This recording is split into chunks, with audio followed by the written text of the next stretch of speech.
한국에서 유학 중이던 한 영국인이 한국인들에게 소중한 은혜를 입었다고 하는데요.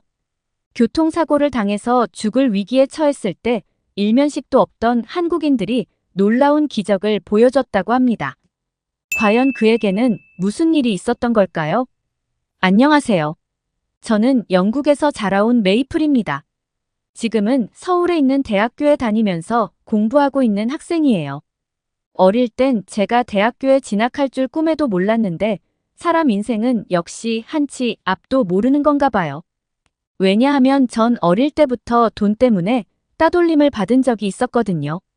그래서 고등학교를 졸업하자마자 바로 취업하려고 했었어요. 보통 학창 시절에는 친구들 때문에 좋은 추억을 많이 갖고들 계시죠. 하지만 저에게는 전혀 해당되지 않는 사항이에요. 학창 시절의 친구라고는 교과서밖에 없었어요. 제가 따돌림을 받는 이유는 억울하지만 정말 단순했어요. 입는 옷이 거지 같아 보인다는 이유였죠. 그 이유 하나만으로 저는 갖가지 수모를 겪어야만 했습니다. 걸어가고 있으면 차를 타고 쫓아와 창문을 내리고 침을 뱉고 가는 건 기본이었고 마주쳤을 땐 제 주머니에 은근슬쩍 온갖 쓰레기를 넣고 가곤 했죠. 더더욱 억울한 건 실제로 제가 가난한 가정은 아니었습니다. 물론 그렇다고 부유하지도 않았지만 말이에요. 그래서 저는 학창 시절에 부모님께 비싼 명품 옷을 사달라며 조른 적도 있었습니다.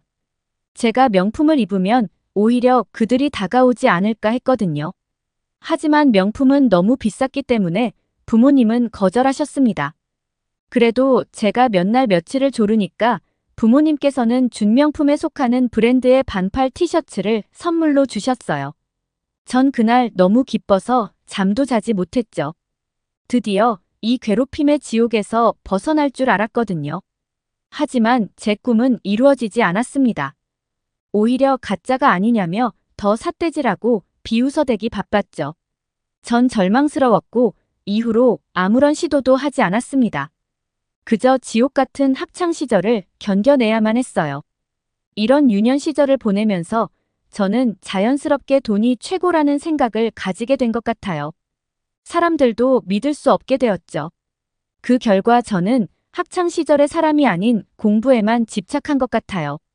어찌 보면 당연하다고 할 수 있죠. 친구가 없으니 학교에서 할 거라고는 공부밖에 없었으니까요. 교실 밖에 나갈 일은 화장실 갈 때가 전부였습니다. 교실 안에서 할 게 없으니 지겹더라도 공부를 해야 했죠. 펜이라도 잡아야 무언가 할 일이 있어 보이니까. 그러다 보니 자연스럽게 공부를 잘하게 된 것 같습니다. 담임 선생님도 졸업까지 잘 마칠 자신만 있다면 무조건 대학에 진학하라고 권유할 정도였죠. 하지만 전 애당초 대학 진학은 생각도 한 적이 없었습니다. 대학에 가기 위해서 그동안 공부해온 것도 아니었고 졸업할 자신은 더더욱 없었으니까요. 또 대학에서 공부할 시간에 사업을 하면서 돈을 버는 게 훨씬 이득이라고 생각했어요. 그런데 제 뜻과 다르게 부모님도 대학 진학을 강요하셨습니다. 학벌이 무조건적으로 중요하다면서 말이에요. 사실 제가 거주하던 지역이 학벌을 중요하게 생각하는 지역이기도 했고요. 며칠 후 부모님과 얘기했지만 사실상 답은 정해져 있었습니다. 부모님이 계속해서 대학을 강요하셨거든요. 그렇게 하는 수업이 전 대학교에 입학하게 되었습니다. 그런데 대학 공부를 하면서 생각도 하지 못했던 분야에 눈길이 가게 되었어요. 바로 한국의 문화였죠. 한국 문화를 처음 접한 건 교수님의 참고 자료였습니다. 그때 제 눈에 띈 건 알록달록 형형색색의 한복이었어요. 처음엔 곱고 아름답다고 생각했던 게 전부인데 어느새 매료되었더라고요. 눈을 떠보니 저는 이미 부모님께 한국의 대학교에 가고 싶다고 말씀드리고 있었습니다. 그리고 한국으로 떠나기 전 본격적인 준비를 위해 1년간 한국어를 공부하기 시작했어요. 아직 한국에서 무엇을 할 수 있다는 확신도 없어서 부담 없이 한국어를 배우며 조금씩 준비해 나가기로 했습니다. 그런데 가끔 한국어가 생각보다 몹시 어려워서 종종 머리를 싸매고는 했어요. 이 수준으로 한국에 가서 번역기만 쓰다가 오는 게 아닐까 걱정이 되었죠. 하지만 그럴 때마다 저의 소원을 되새기며 펜을 다잡았습니다. 그건 바로 한복을 입고 경복궁을 야간 관람하는 것이었어요. 한 사진을 봤는데 푸른밤 하늘 아래에 다들 한복을 입고 멋있게 빛나는 경복궁을 바라보는 그 장면이 너무 아름답더라고요. 제 죽기 전 소원이었죠. 그렇게 열심히 한국어 공부를 했습니다. 아침에 일어나서도 잠에 들기 전에도 한국어를 계속 구사하려고 노력했어요. 마침내 한국대학교에 진학하는 날이 오게 되었고, 이때 저는 깨달았어요. 제 노력이 결코 헛되지 않았다는 사실을 말이에요. 무슨 말이냐면 대화가 통하니까 한국 생활이 아주 즐겁더라고요. 그리고 무엇보다 전 세상에서 가장 행복한 선물을 받았어요. 바로 친구였죠. 전 서울에 도착하고 얼마 되지 않아 세상에 둘도 없는 제 절친한 친구도 사귀게 되었습니다. 그의 이름은 석훈입니다. 처음 전 친구들에게 먼저 용기를 낼 수가 없었어요. 학창시절 따돌림의 트라우마 때문인지 한국에서 사귀게 된 친구. 역시 속으로는 못된 마음을 먹고 있지 않을까 두려웠었거든요. 나중에 절 버리지 않을까 두려워서 도저히 깊게 친구를 사귈 수 없었죠. 그런데 이 와중에 먼저 제게 다가와준 친구가 바로 석훈입니다. 먼저 자신의 속마음도 털어놓아 주었고 진지한 이야기를 하다 보니 금방 친해지게 되었죠. 이 친구와 빠른 속도로 가까워져서 이젠 서로 가족 사정도 알고 있을 정도예요. 그래서 덕분에 여러 가지 경험도 하게 되었었어요. 다양한 아르바이트를 소개해 주었었거든요. 다만 그는 돈을 많이 주는 만큼 다소 힘들 수 있다고 당부했습니다. 또 어느 곳을 가든 나쁜 사람이 있듯이 악덕 주인들이 있을 수 있다고 말해주었죠. 절 걱정해주는 친구가 있다는 사실 그 자체만으로도 매우 든든했어요. 그때 전 두려울 게 없던 시절이었습니다. 그렇게 건설 현장에서 일도 해보고 식당에서 주방 설거지도 해봤어요. 간단한 방송에 엑스트라로 촬영도 해봤죠. 석훈의 걱정과 다르게 막상 일해보니 나쁜 사람은 한 명도 없더라고요. 일의 강도는 셌지만 다들 외국인이라고 친절하게 대해주셨거든요. 정말 고마운 분들이었죠. 말이 안 통해서 답답했을 만도 한데 오히려 먼 타국까지 와서 공부하는 학생이 기특하다며 맛있는 것도 가끔 사주셨어요. 하지만 행복은 그리 오래가지 않았습니다. 하루는 아르바이트를 위해 집을 나서던 중이었어요. 그런데 골목을 걷던 중 문득 생각이 나더군요. 집에 가스밸브를 잠그지 않은 게 떠올랐죠. 그냥 갈까 고민했는데 시계를 보니 뛰어갔다 오면 시간이 얼추 맞을 것 같아 전 황급히 집에 다녀왔습니다. 그런데 다시 집을 나오면서 시간을 확인해 보니 이렇게 갔다간 아르바이트에 늦을 것 같더라고요. 제가 일하는 곳은 작은 돼지고기 식당이었는데 주인 아저씨께서 살갑게 대해주시고 가끔 돈도 더 넣어주실 때가 있었어요. 지금까지 만난 사장님들 중에 가장 착하신 분이셨죠? 가끔 실수를 할 때면 얼마나 죄송하던지요. 제가 말도 잘 못 알아듣는데. 이렇게 매번 잘해주시는 아저씨께 죄송해서 지각만큼은 절대로 하지 말아야겠다고 생각했었습니다. 최소한의 예의는 반드시 지켜야겠다고 말이에요. 그런데 지각하게 될 것 같아서 마음이 초조해졌죠. 이렇게 가다가는 안 될 것 같아 결국 택시를 타게 되었습니다. 이전에도 택시를 타본 적은 있어서 그다지 어색하지 않았어요. 시간이 늦어서 조금 서둘러 달라고 말씀도 드릴 정도였죠. 그런데 그때였어요. 갑자기 옆에서 달려오던 승용차가 눈 깜짝할 새에 우리를 들이받고 말았습니다. 그때의 기억은 마치 가위로 자른 듯 잘려 기억이 나지 않아요. 다만 나중에 들어보니 사거리에서 교통신호를 어기고 달리던 승용차가 택시를 그대로 박았다고 하더군요. 특히 조수석 쪽에 앉아있던 전 크게 다치게 됐고 수술까지 해야 하는 상황이었어요. 문제는 바로 수혈이었죠. 제가 피를 너무 많이 흘려 수혈이 필요한 상태였습니다. 교통사고를 당했다는 이야기를 듣고는 대학교 친구들이 와주었어요. 하지만 불행하게도 제 혈액형은 RH-형이었습니다. 저는 희소혈액형 보유자였고 친구들 중에는 아무도 제게 수혈을 해줄 수 있는 사람이 없었죠. 간호사는 수혈이 긴급한데 현재 병원에 RH-가 없다고 하셨어요. 주변 병원에 연락해봐도 당연히 없었던 상태입니다. 다들 안절부절하고 있던 상황이었어요. 저는 이때 수혈이 필요하다는 자세한 상황은 모르고 있었지만 어쩌면 제 인생이 끝날 수도 있겠다는 막연한 짐작은 하고 있었습니다.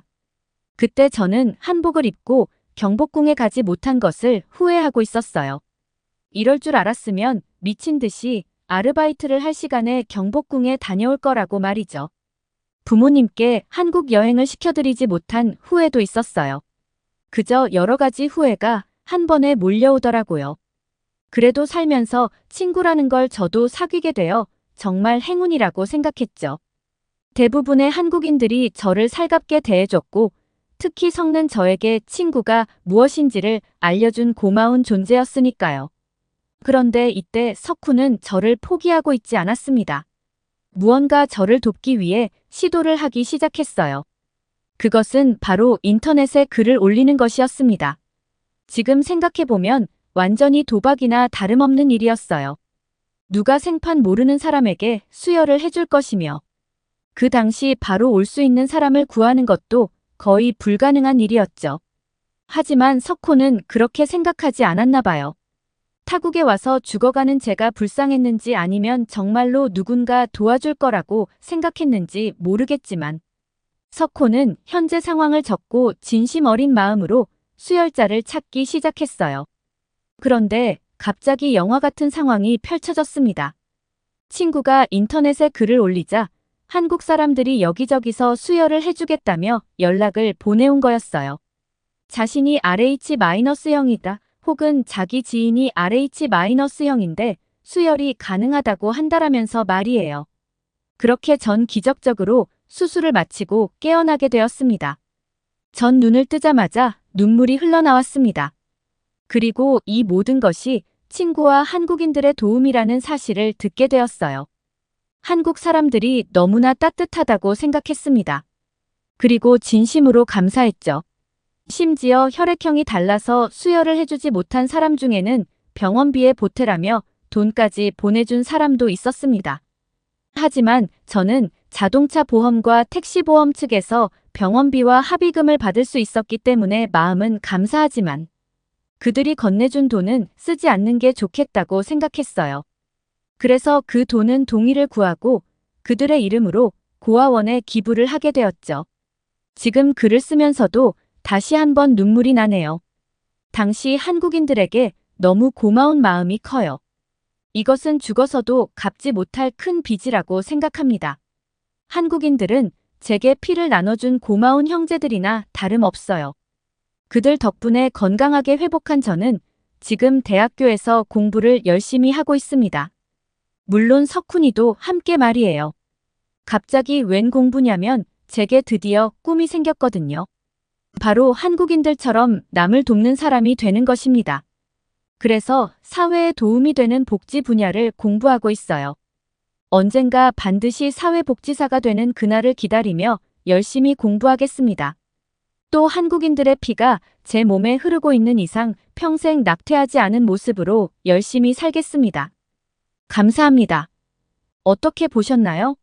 다행히 한국인들의 수혈 덕분에 목숨을 건질 수 있었던 영국 유학생의 사연이었습니다. 가끔 인터넷을 하다 보면 이렇듯 긴급 수혈을 요청하는 호소글들을 접할 수 있는데요. 바로 지정 헌혈이라는 제도가 있기 때문입니다. 지금도 많은 사람들이 지정 헌혈을 통해 시급하게 수혈이 필요한 사람들에게 피를 나누어 주고 있는데요. 사연의 주인공은 외국인이었음에도 불구하고 목숨을 소중하게 여기는 한국인들의 도움으로 무사히 수술을 마칠 수 있었습니다. 교통사고는 안타까운 일이지만 이 일을 발판 삼아서 더 행복한 한국 생활을 이어가길 응원하겠습니다. 곧 폐업할 예정입니다. 지금까지 찾아주신 모든 분들께 감사드립니다. 한 호주의 식당 정문에 이런 글이 써붙여져 있습니다.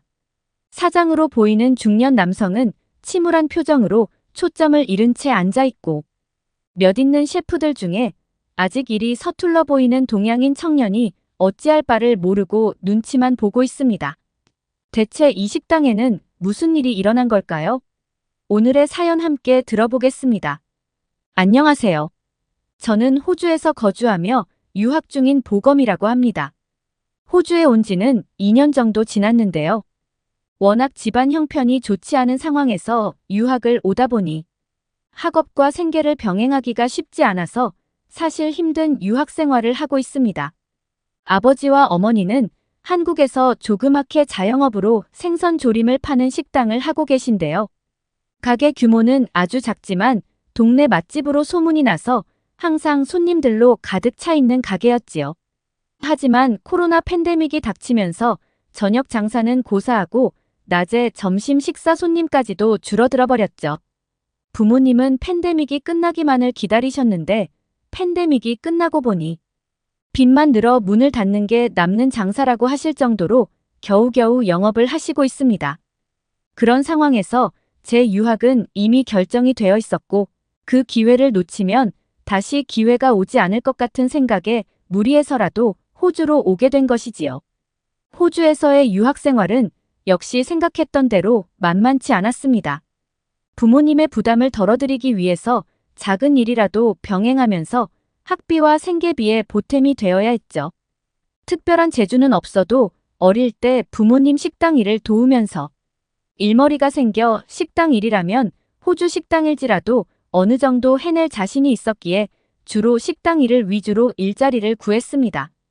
그리고 부모님이 식당에서 팔던 메뉴 이외에도 부모님과 제가 개인적으로 먹는 식사는 부모님이 일하시는 동안 제가 미리 준비를 해두고 먹는 편이어서 웬만한 한식 메뉴는 자신 있는 정도였습니다.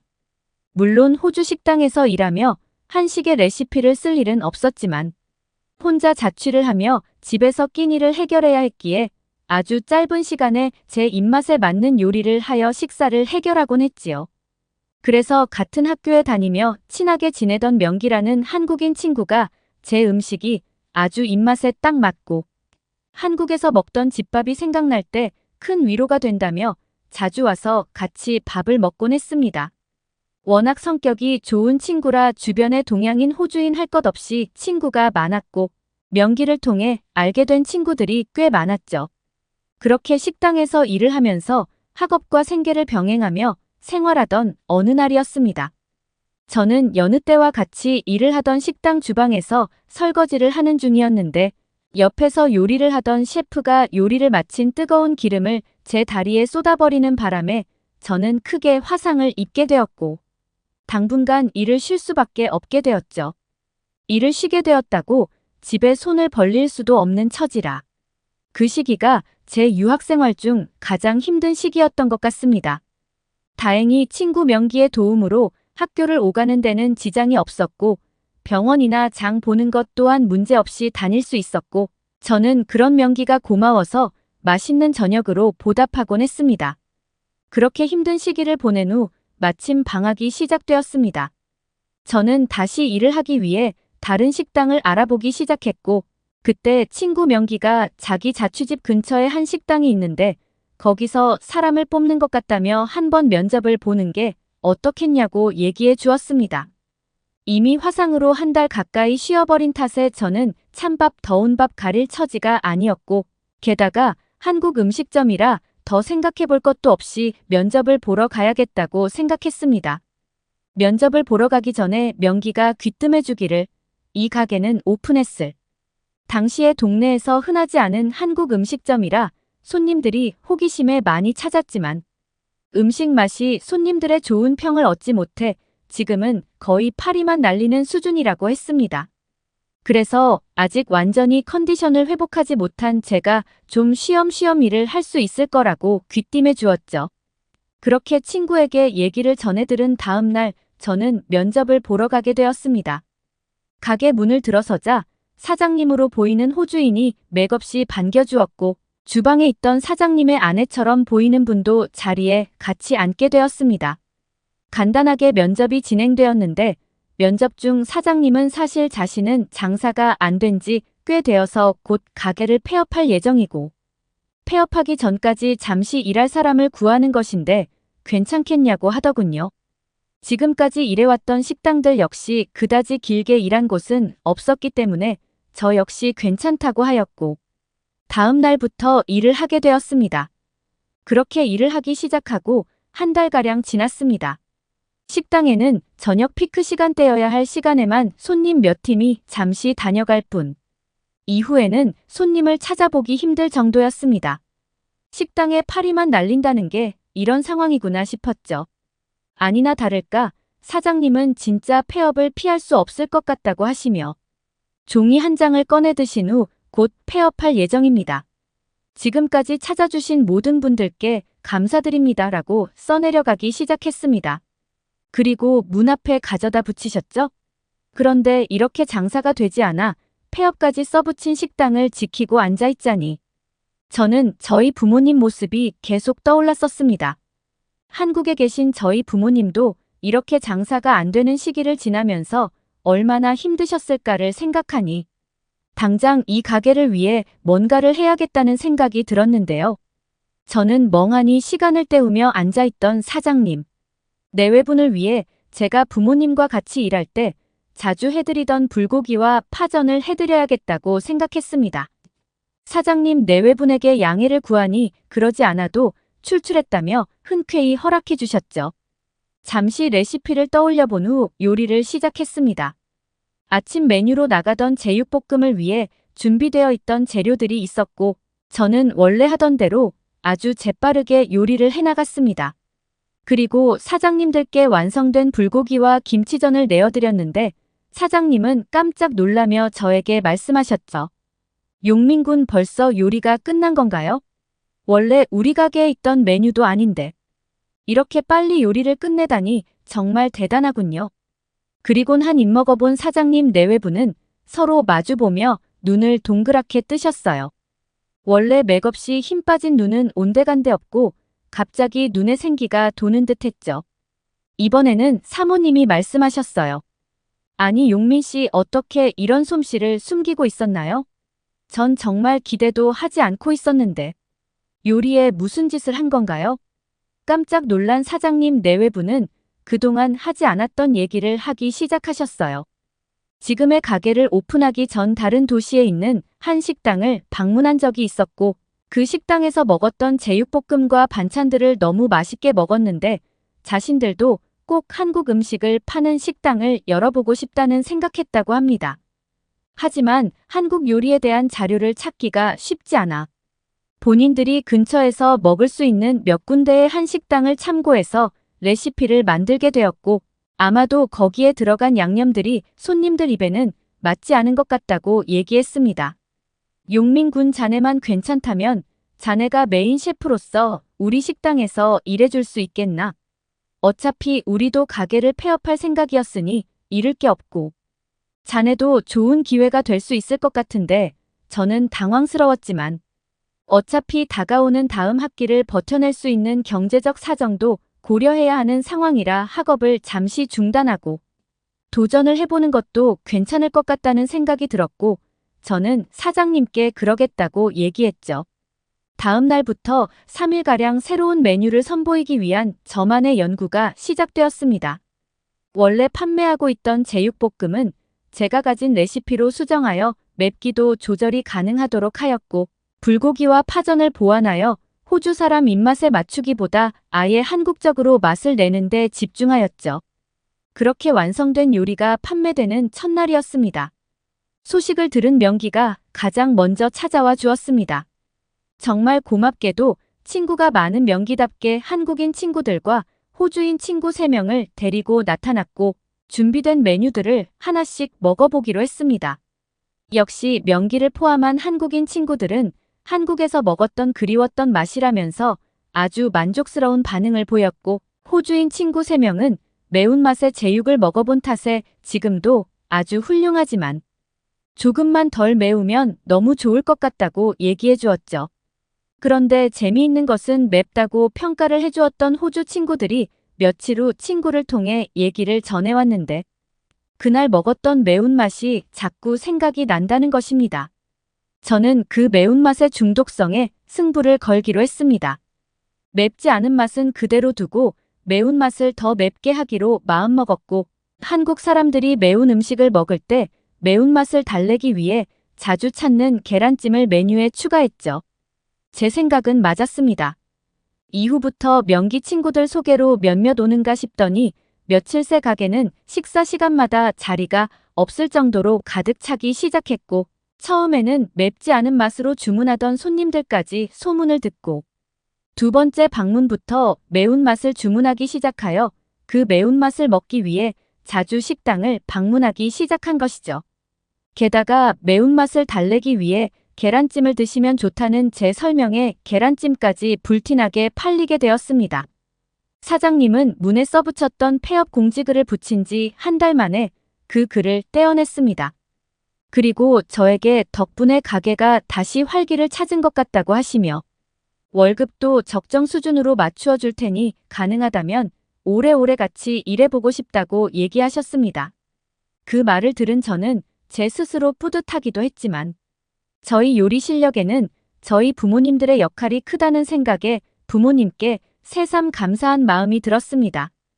비록 부모님 가게에서 일할 때는 피곤하기도 하고 지칠 때도 있었지만 그때의 경험이 제 삶의 자양분이 되어 이런 경험을 하게 되었다고 생각되었거든요. 갑자기 한국에 계신 부모님이 보고 싶네요. 어머니, 아버지 여기 호주에서의 생활 잘하고 한국으로 돌아갈 테니 조금만 기다려주세요. 사랑합니다.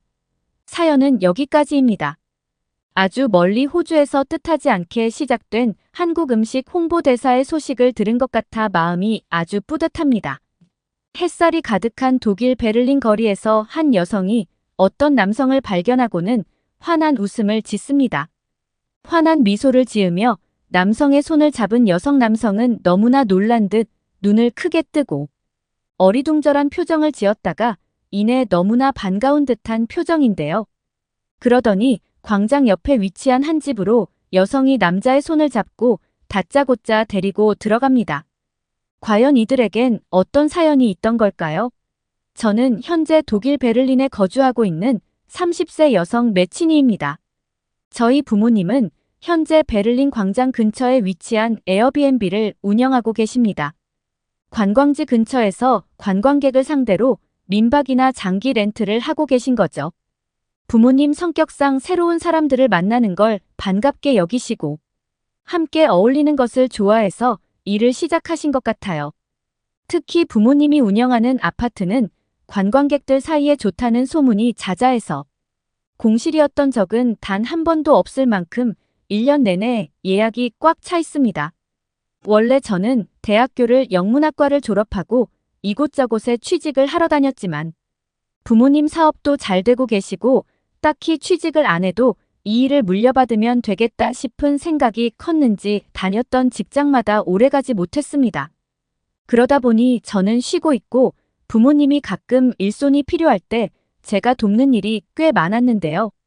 저도 다행히 부모님 딸이라서 그런지 이 일이 매우 적성에 맞는지 즐겁더라고요. 덕분에 세계 각국에서 여행 온 사람들과 만나고 교류하며 다양한 언어와 지식을 경험으로 쌓을 수 있었습니다. 제 전공이 영어이었기에 관광객들과의 대화하는 데는 어렵지 않았습니다. 그 중에는 지내는 동안에 말도 안 될 정도로 친해졌던 사람들은 이곳을 떠나던 날 공항까지 바래다 주면서 눈물을 흘린 적도 있었죠. 그러나 항상 모든 사람들이 좋았던 것은 아니었어요. 이 일을 하면서 제가 너무나도 속상하고 분노했던 일이 생겨났는데요. 다름이 아니라 바로 중국인 관광객을 받았을 때입니다. 아파트 장기 렌탈을 하겠다기에 일정 보증금을 내고 매달 월세를 내는 형식으로 계약을 했습니다. 그렇게 저는 첫 월세를 받는 날 기다렸지만 중국인 학생은 제게 말도 안 되는 이야기를 해주었는데요. 보증금을 냈으니 이번 달만 월세를 다음 달에 내겠다는 겁니다. 너무나도 어이가 없었고 법적으로 해결하겠다고 겁을 줬지만 아직까지 보증금이 남아있었기에 돈을 안 낸 것은 아니라 법적으로 제가 유리한 입장도 아니라는 변호사 친구의 말을 듣고 기다렸습니다. 그렇게 그 다음 달에 중국인은 입금을 해주었고 마지막까지 월세를 받아냈기에 저는 마음 놓고 있었습니다. 문제는 계약이 끝나는 날 제가 집을 확인차 방문했을 때였습니다. 뭔가가 타는 냄새를 맡은 저는 드디어 나가는구나 했던 기뻤던 마음도 잠시 숙소에서 뿌연 연기가 나오고 있었고 잠시 후에 시뻘건 불길이 타오르는 걸 목격한 거죠. 황급히 직원 숙소에서 쉬고 계신 부모님께 연락함과 동시에 소방서에도 신고했습니다. 그러나 소방서 측에서는 예산 부족 문제로 야간 근무자가 부족하다며 출동을 계속 미루기만 했습니다. 그들은 다른 소방서에 연락을 취해 볼 테니 계속 기다리라고만 했죠. 소방서 측에서 시간을 끌수록 문제는 더욱 심각해져 갔습니다. 이러다 저희 가족의 모든 것인 소중한 건물을 통째로 날리는 건 아닌가 하는데 보다 못한 아빠는 불이 더 번지기 전에 귀중품만이라도 가져오시겠다며 저의 만류에도 불길이 치솟는 건물 안으로 들어가셨습니다. 하지만 아빠는 도저히 나올 기미가 안 보였고 그제야 멀리서 사이렌 소리가 들리더라고요. 그때 한 아시아인이 침착하게 아빠가 향했을 만한 위치를 묻더니 그대로 물에 적신 수건만 가지고 화마 속으로 진입하기 시작했습니다. 그리고 얼마 후 얼굴과 팔에 심한 화상을 입고 정신을 잃은 아빠를 둘러매고 불길 속에서 빠져나왔는데요. 정신없는 상황에 막 도착한 구급차 앞에 아빠를 업고 나온 그 외국인은 같이 쓰러졌고 구급차에 실려서 병원으로 향했습니다. 너무나 감사한 생명의 은인이었지만 그가 한국에서 온 관광객이라는 것과 직업이 소방관이었다는 사실만 안 채 소식을 들을 수 없었습니다. 나중에 안 사실이었는데 그 불은 이 중국인 관광객이 주방에서 엄청난 기름을 들이부으며 중국 음식을 만들다가 굴과 기름이 엉겨붙는 대형 사고가 터져버렸고 초기 대응도 안 한 채 도망가 버렸던 것이었습니다. 이렇게 엄청난 피해를 입고 나니 아시아인에 대한 편견이 생겨나기도 했어요. 그러다가 하루는 한국에서 3달 동안 예약을 한 사실을 확인하고 저는 걱정이 크게 앞섰습니다. 유럽이나 미국에서 왔다면 좋았을 텐데. 하필 중국과 같은 아시아에서 왔다는 생각에 찝찝함이 머리를 떠나지 않았어요. 그러다 인사도 제대로 못하고 얼떨결에 방을 안내해 준 게 첫 만남이었습니다. 그 후 저는 며칠 동안 휴가를 다녀왔는데 도착한 저는 깜짝 놀라고 말았습니다. 아파트 전자레인지가 고장났다고 해서 그 아파트에 방문했는데 지저분하긴커녕 생활 흔적이 안 보일 정도로 집이 깨끗했기 때문입니다. 며칠이 지나고서야 알게 된 학생의 이름은 나연이었습니다. 자신이 원래 식물을 매우 좋아해서 2주마다 한 번씩 꽃시장에 방문해 꽃을 사온다고 하더라고요. 또 빨래를 할 때 원래대로 하지 말고 이렇게 세제를 섞어서 쓰면 마치 새 것처럼 깨끗해진다는 등 여러 생활 팁을 알려주는 나연에게 저는 미안한 마음이 들었습니다. 단지 아시아인이라는 이유로 편견을 갖고 대한 것과 쓸데없는 걱정을 한 것이 미안해졌죠. 저는 그녀에게 제대로 사과하고 인사하며 이런저런 이야기를 나누었습니다. 점차 시간이 지나며 그녀와 친해졌고 한국 음식도 자주 해주었는데요. 저희 부모님 입맛에도 잘 맞아서 나연의 요리를 참 좋아하셨죠. 그 중에서도 엄마가 제일 좋아하는 요리는 비빔밥이었습니다. 함께 밥을 먹으면 정이 훨씬 더 많이 든다던 그녀는 유독 다른 게스트들과는 다르게 저희 가족에게 식사 대접을 여러 번 해주었습니다. 그래서 저희는 더 가까이서 소통할 기회가 많아졌고 이후로 저희 가족은 한국인에 대한 인식이 매우 좋아지게 되었죠. 그러다 계약했던 3개월이 지나 헤어질 시간이 되었고 나연과의 헤어짐도 너무 슬퍼 공항에서 헤어지면서 한바탕 울었답니다. 그리고 그렇게 또 새로운 관광객들과 만나면서 자연스레 나연과의 연락은 뜸해지게 되었죠. 20대 때 잠깐씩 부모님을 도와드리면서 시작했던 숙박업이었는데 어느새 저도 30대 후반이 되었고 어느 날 아빠가 돌아가시고 난 후 엄마의 건강도 갑자기 나빠지기 시작했습니다. 검사를 받아봐도 큰 병이나 원인 등은 나오지 않았는데 계속해서 시름시름 앓고 자주 열이 나더라고요. 그리고 서서히 엄마의 생일이 다가오고 있었고 저는 기운 없는 엄마를 기쁘게 하고 싶었습니다. 무엇을 선물하면 엄마가 좋아할까 고민하던 저는 아주 좋은 선물 하나가 문득 떠올랐습니다. 엄마가 그렇게 좋아하셨던 비빔밥을 직접 만들어드리고 싶었습니다. 직접 만든 적은 한 번도 없었지만 그래도 저는 일단 아시아 물건을 파는 마트에 가서 장을 보았어요. 가장 중요한 재료인 고추장도 구입했고 모든 재료를 완벽하게 준비했죠. 엄마가 드시고 기뻐할 생각에 요리를 하는 내내 콧노래가 나올 정도로 즐거웠어요. 그렇게 드디어 완성한 비빔밥 저는 바로 한 입 크게 먹어봤지만 예상과는 너무나도 다른 맛에 실망감이 몰려왔습니다.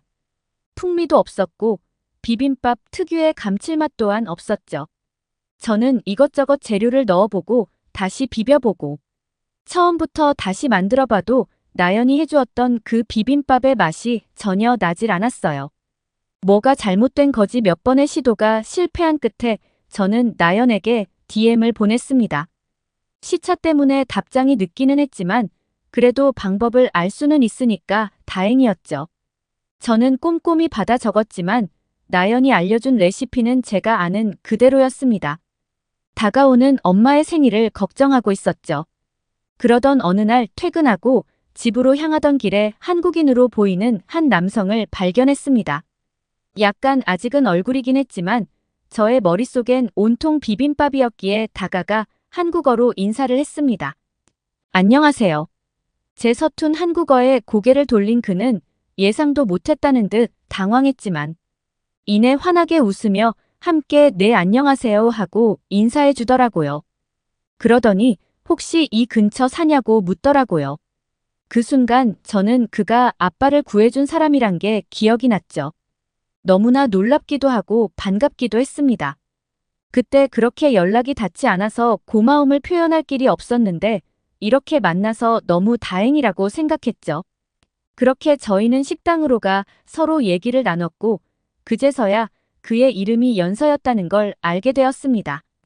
연서 씨는 아빠 안부를 물었고 저는 덤덤하게 몇 년 전 건강 악화로 돌아가셨다고 말했고 아빠도 돌아가시기 전에 연서 씨 얘기를 했다고 전했습니다.